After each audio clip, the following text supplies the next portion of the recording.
La garde se présente sous deux aspects, la garde légale et la garde physique. La garde légale donne aux parents le droit de prendre des décisions importantes concernant l'enfant, telles que l'éducation, les soins médicaux et l'enseignement religieux. Le parent ayant la garde physique, aussi connu sous le nom du parent bénéficiant du droit de garde, a le droit de vivre avec l'enfant et de recevoir une pension alimentaire de la part du parent qui n'a pas la garde. Une personne peut bénéficier à la fois de la garde légale et de la garde physique. Une autre option prévoit que les parties partagent la garde, mais seul un parent dispose de la garde physique. Autre option, les parties peuvent partager la garde légale et physique. Cependant, le tribunal a rarement recours à cette option. Généralement, le tribunal décidera qu'il est dans l'intérêt de l'enfant de résider avec un seul des parents. Veuillez noter qu'il s'il s'agit de plusieurs enfants, le tribunal ne séparera pas les enfants normalement. Le parent qui n'a pas la garde physique des enfants obtient un droit de visite. Si les deux parents se mettent d'accord sur la garde et le droit de visite, le tribunal acceptera presque toujours la décision des parents. Cependant, comme il est indiqué plus haut, le tribunal ne peut autoriser une garde physique conjointe si celui-ci détermine qu'un tel arrangement ne sera pas dans l'intérêt de l'enfant. Si les deux parents souhaitent obtenir la garde, le tribunal nommera un représentant légal chargé de représenter l'enfant. Le représentant légal mènera une enquête, notamment en chargeant des experts d'interroger toutes les parties. Une fois l'enquête terminée, le représentant légal publiera un rapport et donnera des recommandations quant à la garde et au droit de visite. Lorsqu'un juge détermine qui doit avoir la garde, celui-ci doit définir l'intérêt véritable de l'enfant.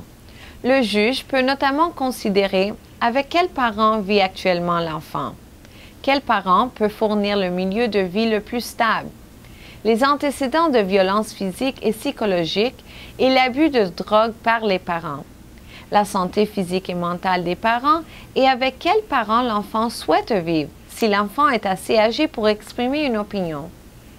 Lorsqu'un enfant est né d'un mariage et que le couple est toujours marié mais vit séparé, il est essentiel que le parent qui héberge l'enfant obtienne une ordonnance qui lui accorde la garde de l'enfant.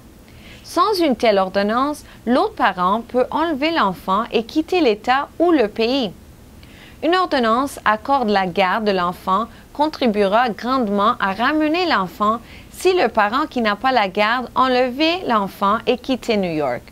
Une fois que l'enfant a quitté New York depuis 6 mois, New York considérera généralement pas les problèmes de garde ou de droit de visite. Dans une telle situation, le cas doit être présenté dans l'État ou le pays dans lequel réside l'enfant. À New York, le tribunal des affaires familiales et la Cour suprême, qui est le tribunal de droit commun, ont tous deux juridiction sur les problèmes de garde.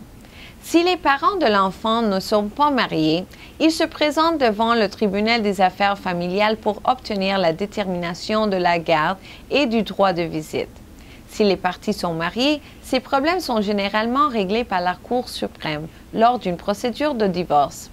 Après le divorce, une partie souhaitant la modification de la garde ou du droit de visite porte généralement l'affaire devant le tribunal des affaires familiales.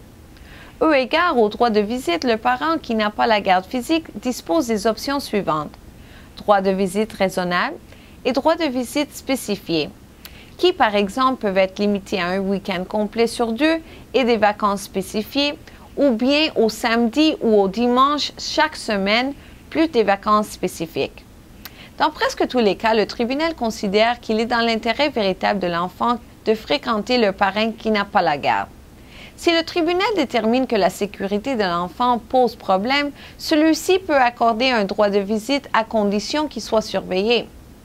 Si le tribunal accorde une ordonnance de visite, le parent qui a la garde ne peut pas empêcher l'autre parent de prendre visite à l'enfant, même si le parent qui n'a pas la garde ne paye pas la pension alimentaire pour enfants.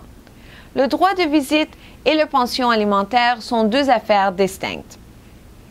Outre les parents, les grands-parents peuvent se voir accorder un droit de visite par le tribunal. Si vous avez des questions concernant la garde ou le droit de visite, contactez-nous pour planifier une consultation gratuite. Lors de votre consultation gratuite, nous vous informerons de vos options et de nos honoraires.